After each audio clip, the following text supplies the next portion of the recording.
The admission counselor want a traditional essay, something creative, a speech, or basically a personal statement about themselves that will impact you as a reader? What is it that they should gear for? Because a lot of times students get stuck because other people figure like, oh no, it has to be a traditional essay, or it has to be a certain way this, or you really can't use real words like that. So what advice can you give these kids? Because sometimes there's too many adults who are giving opinions to the kids, how to write it. And so what is a good overall guide for them?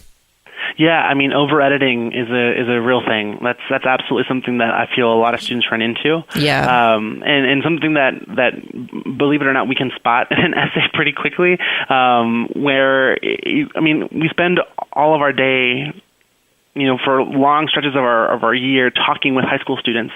So we know what high school students sound like, all of us admission counselors. So when we start reading an essay and go, wait a minute, what is this? Right. We can tell when there's been, one too many edits made by caring adults in the student's life. And that's just something that the student has to be really, really careful of. They have to invite a select group of people into their process to read and review everything that they're writing, and at the end of the day, they have to be the owner of it, and they have to be the ones that say, okay, this still reflects me or this doesn't reflect me. And I think one of the easiest ways of knowing that, if it does reflect the student specifically, is if they can read the essay out loud and it sounds like something they would say. And if it doesn't sound like them, then the tone is off. Something's wrong. And they have to go back and kind of fix it a little bit to make it sound like them. Because that's the thing. We're expecting to read essays written by 17 and 18-year-old students, not by 45-year-old parents or, college counselors or anybody else, older brothers and sisters. We're looking to read what they have to say and how they say it. And I think with this, one of the biggest misconceptions is that everyone's expecting a use of very elaborate vocabulary or something that sounds really academic in nature, and that ends up coming out in an essay as an obvious kind of right-click thesaurus search in every other word or every other sentence.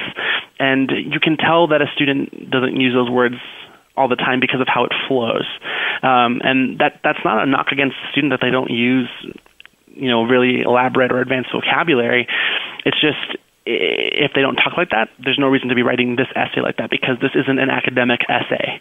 This is personal. This is something that has to retain their voice and their tone. And I think I always tell students that if they don't know what their tone is like, what kind of voice they have as a writer, they should just go back and read their Twitter streams, or they should go back and read their Facebook feeds, because mine is the foul language, though, right? Exactly. Yeah, because they have a full example of what their voice is and what their tone is in any social media that they keep, because they've been developing and crafting that voice for as long as they've been active on social media. Just a matter of translating that into an essay with full sentences and less emojis. Yes, yeah, and that true, authentic voice is so key of that applicant.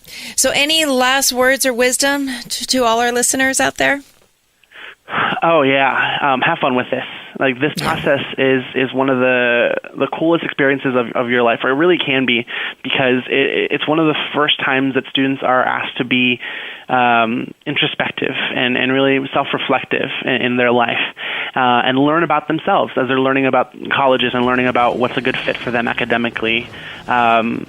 So have fun with it, learn about yourself, and know that that's going to be the biggest reward coming out of this process. Not the acceptance letter, but that learning about yourself and seeing who you could be in the future from that knowledge. Yeah, great words of wisdom, because I think I tell students a personal statement is so important, because for the first time, maybe a statement that you've written in black and white, how wonderful you are, and we need all that positive messaging for ourselves out there as much as possible. Julio Mata from Miami University, thank you so much for all your advice and tips, and we really are grateful for you giving all this wisdom out to our listeners. Thank you so much. Yeah, it's absolutely my pleasure. Thanks so much for having me. All right. Thank you, Julio. All right. Bye-bye. Bye.